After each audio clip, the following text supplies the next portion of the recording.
All right, so this is going to be our top five Phillies writers. This is something that we get asked all the time in our DMs, emails, live chat, etc. Who are your top, who are your favorite Phillies writers? Who do you love to read the most, etc., etc. So people love lists. Here we go. What do we consider? Number one, access, right? How dialed in are they? What are their sources? Front office, agents, players themselves. Obviously, when they have access, it gives us more information. Speaking of information, that's the second thing we considered. How informative are they? How are they relaying data, facts, information, and compiling it, giving it to us, and letting us draw conclusions from there. And the last thing that I considered was writing style, right? After all, we are judging Phillies writers here. I got to throw this disclaimer out here. This isn't a true top five, meaning we're in a power rank. This is a more Mount Rushmore style. So if you are on the Red Corner 2025 top five Phillies writers list, you are tier one. In the future, that might change based upon, 2026, etc. Also, if you're not on this list, there's still a ton of really great Phillies writers out there. So please keep that in mind. Just got to throw that disclaimer out here. All right, so let's get this list going here, guys. Number one, I have Todd Zolecki of MLB.com. Obviously, they're the Phillies guy there. So I've been reading Todd for a very long time. So I think it dates back to early 2000s, back when Todd was just starting off with the Inquirer. Funny story. So back when people still held physical papers in their hand and read them, a common thing, growing up in Philadelphia. You'd leave church on Sundays, there'd be a guy out there at the newsstand selling pretzels, selling papers. You'd grab a paper, on your way home from church. I remember there was that Z name. So when he first started, I was like, oh, who's this Z name writing about the Phillies? So now that Z name guy is Todd Zolecki, and he's, a great writer and also, author of books too. Personal favorite, that Doc Holliday book, so check that out. Number two, John Foley.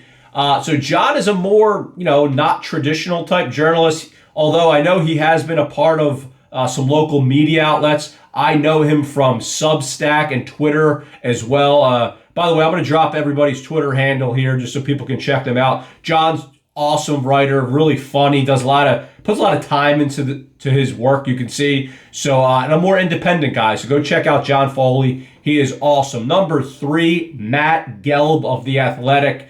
Also, I believe formerly The Inquirer. So Gelb is super dialed in, obviously has a lot of great access. Funny, I was thinking about doing this list, and in the middle of me kind of pondering that, he gets the big Harper report where Harper gave him all the information. So Gelb is dialed in and has a lot of great access. Also, really appreciate his writing style. Doesn't really waste words, very succinct, and has a little bit of a rhythm to his writing. More of a, boom, boom.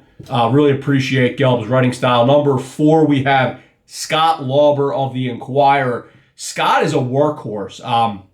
I've been subscribing to The Inquirer for a while, mostly just for Philly stuff. And as far as volume goes, I don't know if there's anyone out there on this list or elsewhere that's putting out as much stuff as him. You can fact check me on that, but that's just my my kind of read on that. And he's volume is very high, and also his writing style and quality is very high. Also does some other cool content. You'll see interviews, etc. Lastly, David Murphy, so also of The Inquirer. So Murphy does a little bit more, aka Murph, does a little bit more opinion-based stuff. But one of the things I really appreciate about Murph's style is he could have an article with a headline that right in the beginning I completely disagree with, right? But by the end of it, he made a really compelling and, thought-provoking case of like, I can see where he's coming from. By the way, a lot of the stuff I do agree with on Murph, but that's the thing that really always sticks with me on Murph's writing, that compelling, and regardless if you agree or disagree, he really makes you think. All right, guys, that is the 2025 Red Corner top five Phillies, that's a mouthful, Phillies writers list, and we will do this every year moving forward, and please check these people out because they do a tremendous job following the Phillies. Talk to you soon.